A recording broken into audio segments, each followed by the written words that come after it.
नमस्ते किसान भाइयों। मैं मोहर Singh, retired chief technical officer NDRI Karnal से आपके अपने खेती फंडा चैनल में आपका स्वागत करता हूं। किसान भाइयों, आज मैं आपको धान की फसल में लगने वाले दो प्रमुख कीट और उनके नियंत्रण के बारे में जानकारी देने जा रहा हूं।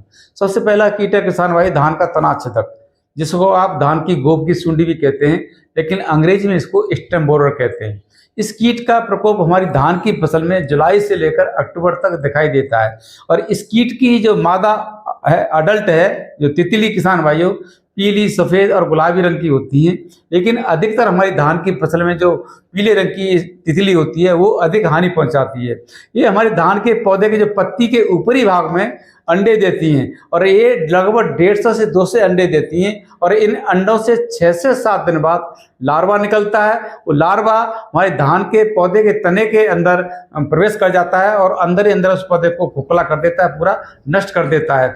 अगर इसका प्रकोप गोब वाली स्टेज पे यानी बूट वाली स्टेज पे होता है तो धान के पौधे का बीच वाला भाग है पूरा सूख जाता है और धीरे धीरे हमारा पौधा सूख जाता है। और बालियां निकलने से पहले इस कीट का आक्रमण अगर हमारे धान की फसल में होता है तो धान की बालियां सफेद दिखाई देंगी, उसके अंदर दाना ही नहीं होगा, क्योंकि ये पौधे के तने का जो अंदर वाला जो हिस्सा है उसको डैमेज कर देता है, जिससे पोषक तत्व हमारी बाली के ऊपर तक नहीं पहुंच पाते हैं। और किसान भाइयों, दूसरा कीट है धान का पत्ती लपेट, जिसको अंग्रेजी में लीफ फोल्डर कहते हैं। और इस कीट का प्रकोप भी हमारी धान की फसल में अगस्त से लेकर अक्टूबर तक दिखाई देता है। और इस कीट की जो मादा है, अडल्ट है, सुनहरे पीले रंग की होती हैं और जिसके पंखों पर लहरदार काले रंग की धारियां होती हैं। और इस कीट की भी मादा है किसान भाइयों, पत्ती के ऊपर सफेद रंग के अंडे देती हैं और उन अंडों से लगभग 3 से 4 दिन बाद हैचिंग के द्वारा जो लार्वा निकलता है, वो लार्वा हमारी पत्ती को अंदर रहता है और पत्ती को ऊपर से लपेट लेता है और अंदर ही अंदर जो पत्ती का हरा भाग है, जिसको क्लोरोफिल कहते हैं, उसको खाता है और बाद में देखेंगे आप पत्तियों के ऊपर सफेद धारियां जैसी बन जाती हैं। तो किसान भाइयों, इन दोनों कीटों को हम कंट्रोल करने के लिए किसी एक कीटनाशक का आप उपयोग करके हम इन दोनों कीटों को आप नियंत्रण कर सकते हैं। पहला कीटनाशक है किसान भाइयों कार्टाप हाइड्रोक्लोराइड, और ये 4% में दानेदार होता है और इसकी मात्रा 7.5 किलोग्राम प्रति एकड़ के हिसाब से हमको इस्तेमाल करना है। लेकिन इस दानेदार जो भी दानेदार कीटनाशक हैं हमारे, उनका प्रयोग हमारी छोटी अवस्था में ही दानेदार कीटनाशकों का हमको उपयोग करना है।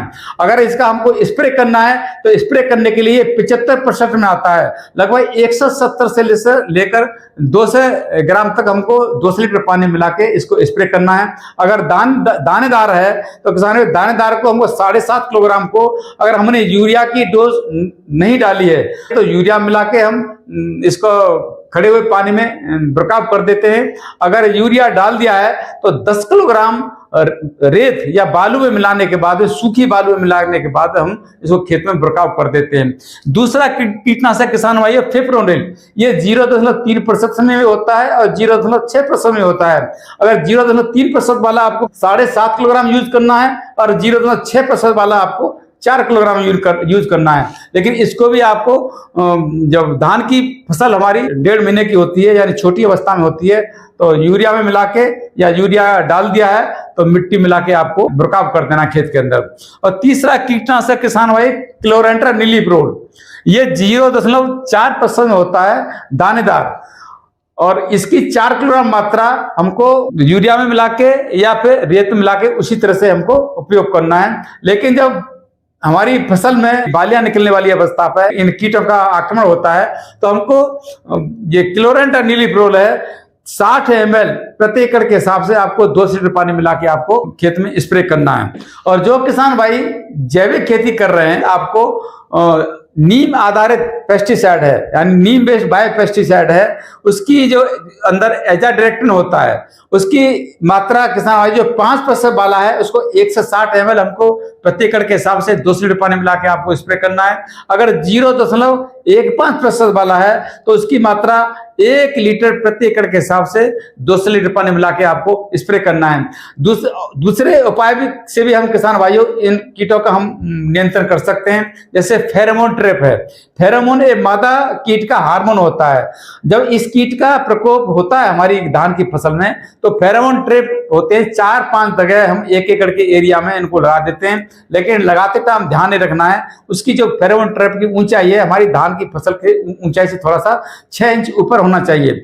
और ये फेरोमोन की जो स्मेल होती है किसान भाइयों हवा के द्वारा पूरे खेत में फैलती है। और ये फेरोमोन मादा कीट का जो हार्मोन होता है, लेकिन मादा कीट के जो हार्मोन है उसकी तरफ जो नर कीट हैं उसकी तरफ आकर्षित होते हैं और ट्रैप के अंदर कलेक्ट हो जाते हैं। और कलेक्ट होने के बाद फिर हम उनको किसी भी कीटनाशक में डाल के उसको नष्ट कर देते हैं। दूसरा किसान भाई लाइट ट्रैप। अपनी धान की खेत के अंदर 4-5 जगह हम लाइट लगा देंगे स्टैंड के ऊपर। लाइट की तरफ कीट आकर्षित होते हैं।